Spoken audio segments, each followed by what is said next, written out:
Welcome to a very special edition of Nature Revisited, the podcast. My name is Stefan Van Norden, and I am thrilled to have Linda Hogan joining me on this episode, Voice of the Spirit.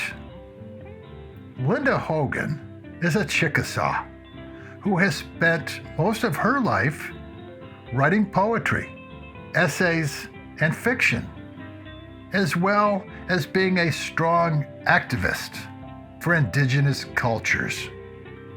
Linda is considered to be one of the most influential and proactive figures in the contemporary American landscape.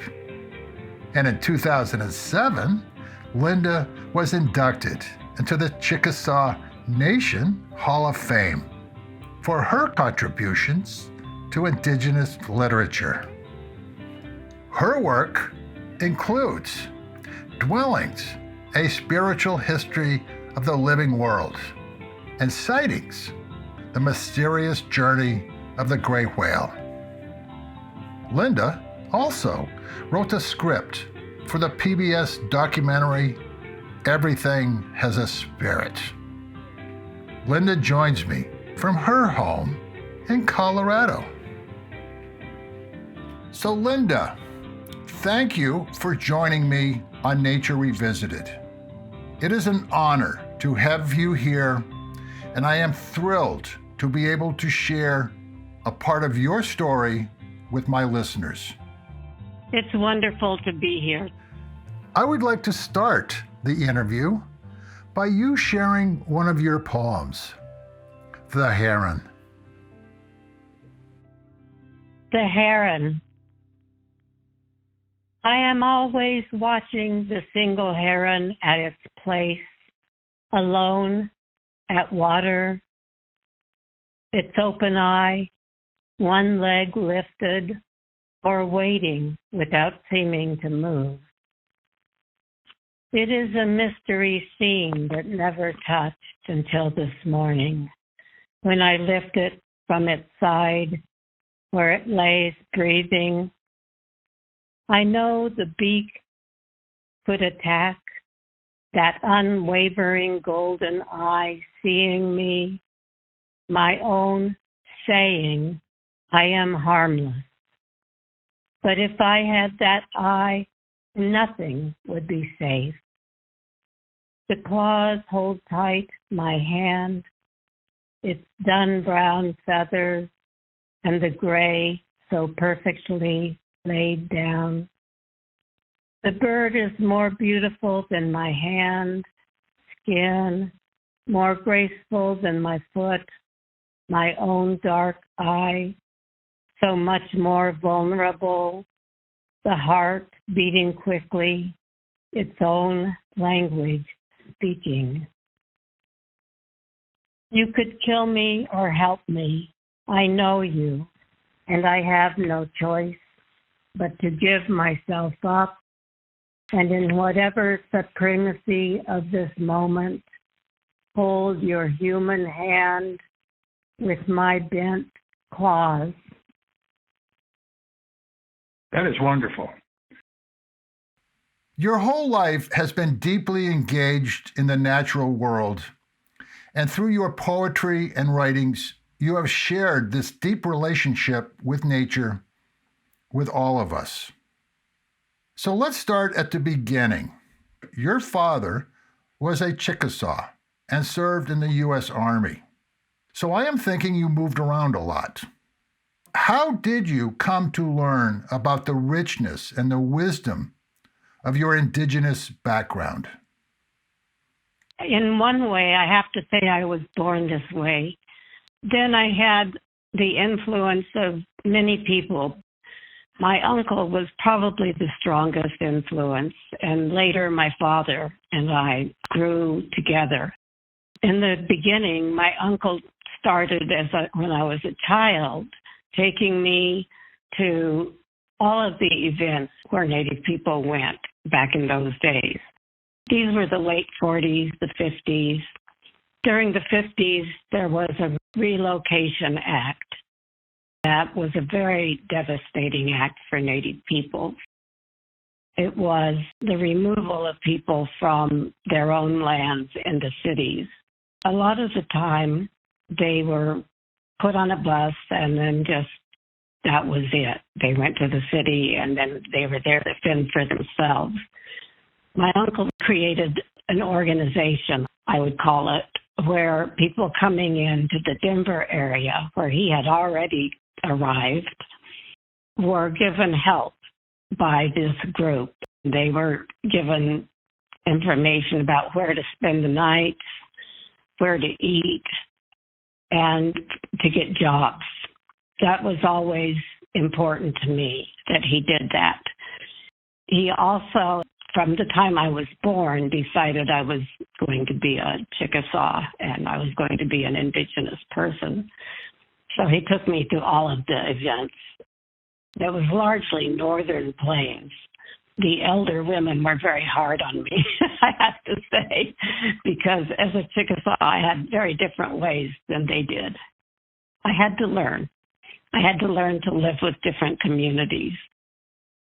As a traditionally minded person, and I say that as a Native who follows tradition and follows indigenous ways from the beginning, I became that by learning from not only many people, but also on my own, from being observational, from being a person who studied the world and studied books and studied life around me. I was always attentive, and I've always worked with animals. When I looked back on it, I've always been an animal person.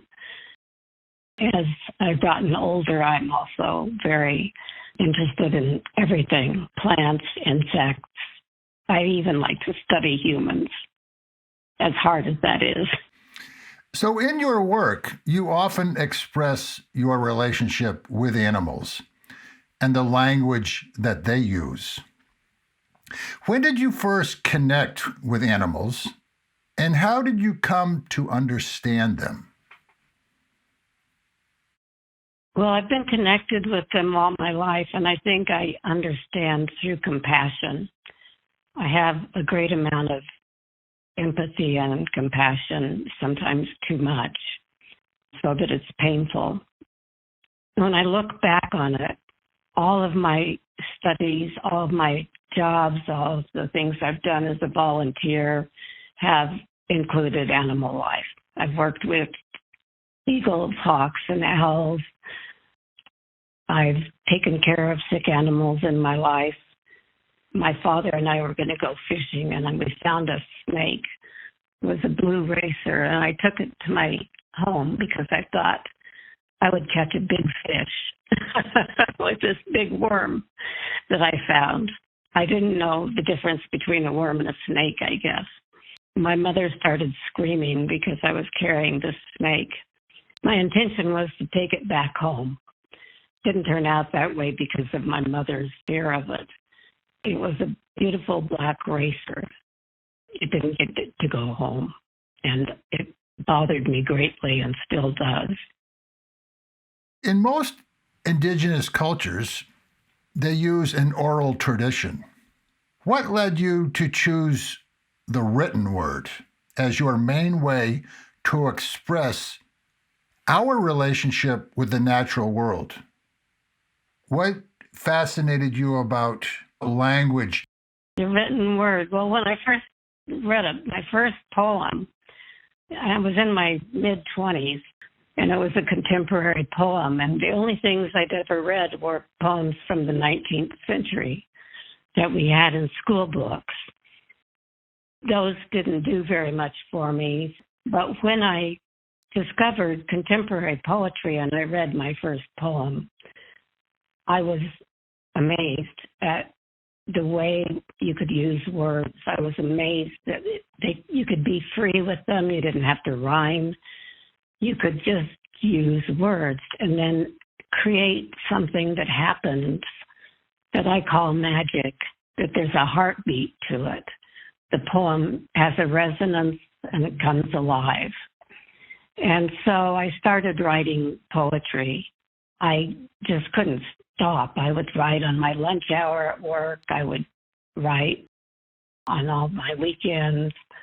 Every time I had a chance, I started writing. And finally, I asked the teacher if I could sit in on their creative writing class. And then I had feedback from other people as well. I did essays. I did essays about animals and essays about the life where I lived. I lived in a little tiny town and in a hidden place there. And I wrote about the animals there. One of the poems was about a porcupine that had gotten hit by a car. And everybody knew the porcupine. They all had seen it. They had known it for years, hated to see it pass on. We all participated in a project where people told what they did in town. I gave a reading and I read that poem and everybody started talking about the porcupine. And I thought, this is what it's for. This is why you do this writing, for everybody, not for just people in the literary world, but for everybody. So do you still embrace the oral traditions of indigenous cultures? And how important is that tradition? It seems like in our oral tradition, most of the stories are for children. A lot of people have teaching stories for children or for young adults. How you become a man, how you become a woman. There are stories that go with ceremonies. There are stories that are prayers and songs. So the oral tradition is really complex. It's a more powerful use of language, and it's one that is also sacred. So the idea of the oral tradition scans from that of telling children's stories to stories that have to do with healing, stories that have to do with growing, stories that are holy and sacred and not to be told in any place except for a ceremony. So, yes, I embrace it completely. I pay attention to all of the different ways language is used. In a lot of your books, you talk about the importance of origins and the connection to the land. Why are those two things so important? Well, we come from the land. Humans were the last to be created in almost all of the origin stories. The humans were created last, and Earth was created early. From the beginning, and no one knows what that beginning was. It's part of the great mystery. But from the beginning, all life, including butterflies, animals, everything came before us. Earth is so important because we have to have it to live on. And if we treat the soil well, it will treat us well. We haven't treated it well. And one of the things I wrote was about the great pain that people would have felt when they saw the settlers taking a plow to the earth and removing all of the foods and all of the things that were there that were important to their lives. You mentioned earlier ceremony. Why is ceremony so important in connecting us to the natural world and to ourselves? Well, it has to do with being in balance. Ceremony places people and the world back in balance with the universe and our place in it. Sometimes we humans forget our place in it. We think of only the I, only the self, and not all of the rest of life, even other people. So ceremony is our way of putting together and making whole. And how important is it to you personally, that you have a spiritual connection to the natural world, to wilderness, or wildness, I should say? How important is it to me? It's my whole life. And if I did not see the stars, if I did not see a sky, I wouldn't be the same person. If I didn't have the earth to walk on and to look at the wild plants and to understand my own human place there and how small it is and how large the trees are and how beautiful and amazing they are with their growth and their undergrowth, what would I have? It breaks my heart to see trees go down, and some people think that nothing is alive. To me, all of it is alive. That's a native view, I think. The native view is that all of it is alive. If I could change the focus just a little bit, because I've always wondered about the role that feathers has played in indigenous traditions. How important are feathers, and why are they so revered? That's such a hard question. And the answer is really hard because if you don't understand it, it's like trying to explain something that's really complex. But bringing a feather into a ceremony, an eagle feather or hawk feather, an owl feather, each one is important. The thing that's really significant is that it is the bird itself. It comes from the bird, it's a gift of the bird, and it is the bird itself. So when you have the presence of the feather, you have that presence with it. Why is the bird such a powerful image or animal in the indigenous traditions? Well, it's different in all of them. If you ask that question in South America, you get one answer and a different kind of bird. And if you ask that question in the far north, you would get water birds. Eagles are the highest flying and the most powerful, the better hunters, the most communal nesters. Some of the nests are so large that they have knocked trees over, and they go from tree to tree sometimes. They're that large. Crows are not considered as sacred, but they are to me. I love the fact that thousands and thousands of crows may roost together and build a really large nest. They're very intelligent and interesting, but they're not as intelligent in the same way as an eagle. Each life has its own intelligence. And altogether, it makes for an entire, what I call terrestrial intelligence. And it includes ours, but it also includes that of the mountain lion, that of the birds, that of the fox, everything that lives. All indigenous cultures are different.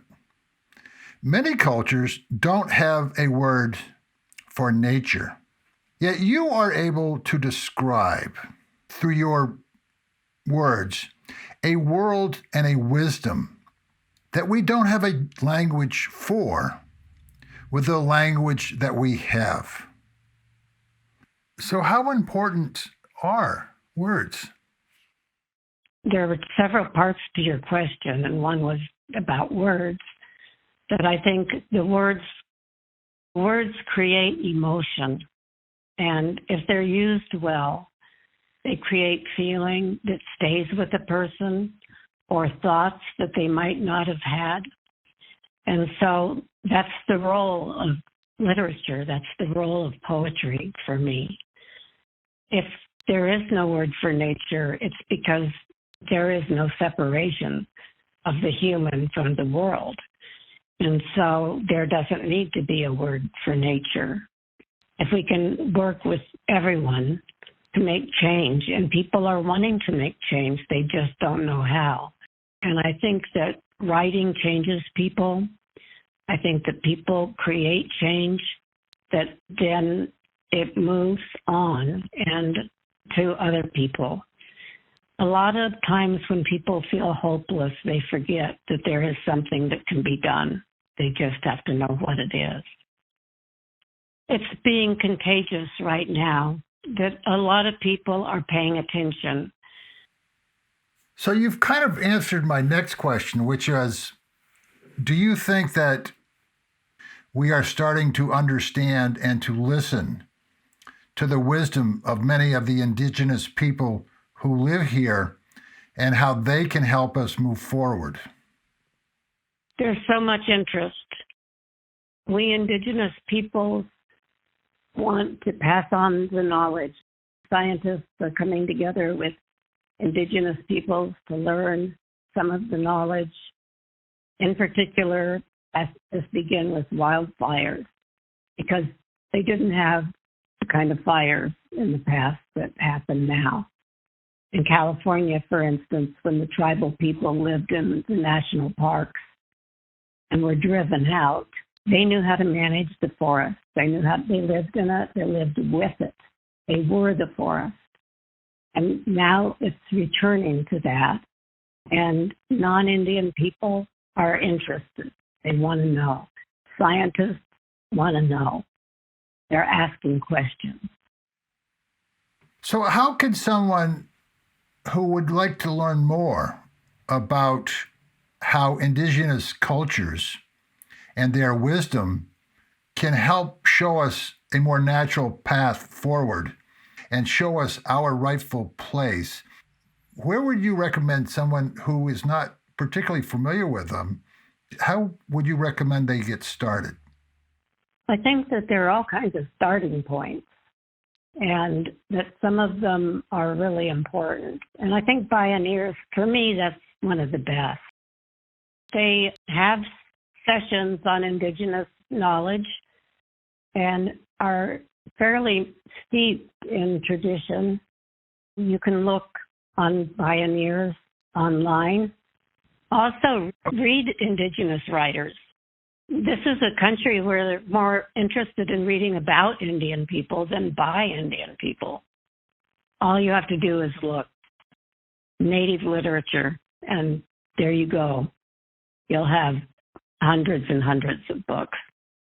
So, Linda, before we conclude our conversation today, I would like for you to share another of your poems. I saw them dancing. I saw them dancing. They were not two males in a territorial battle, but does lifting their legs and small hooves before bowing to one another in respect, ending their dance, then curling back down near each other around their young in the long spring grasses. I remember the bend in the road when I carried my woven basket of branches and saw the two does dance. It was the season of trees blooming after a rain. And in the ray of light, the last of day, were other inhabitants that carry only their beauty to shine this land. Each life says to the other, yes, you are an animal, you are a song, you are a runner, a flyer, you are so alive. We were all created together with this herd of twilight dancers, more than one. Then they went into the tangle of thicket this woman can never follow. Thank you. The title of this episode on Nature Revisited is called Voice of the Spirit. Why is it so important that we all get in touch with the spirit? All I had to do was look outside and I'm in touch with the spirit of the world. But how many people are in touch with the spirit of themselves? That's a starting point. To go out, be quiet, let the world communicate, let it into your heart, let it into your own spirit. But we have to be in touch with ourselves too. It doesn't work if you just go out walking with a friend. You have to pay attention to what's around you. I can't explain it, but the world speaks. It offers something to people. The environment has its own life, its own language. When you see an animal, there's something taking place there. It has a spirit. It's moving. There's something happening. And so everything is always alive. That's all spirit. We need this. We need it, and we need it in ourselves to be aware that it has a spirit. And that spirit, you can connect with it. You can be it. You are part of it.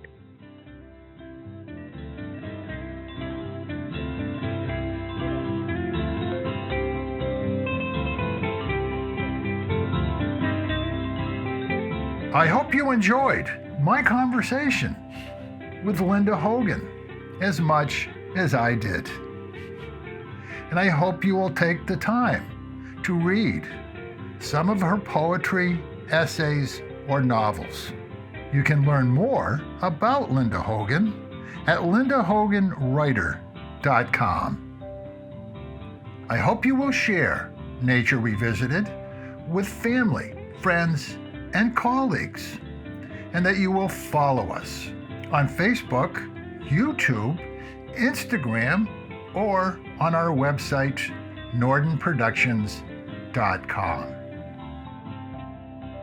The music for Nature Revisited is Tim Buckley, Buzz and Fly. Nature Revisited is produced by Stefan Van Norden and Charles Gagan. And I hope you will join us for the next edition of Nature Revisited. And in the meantime, remember, we are nature.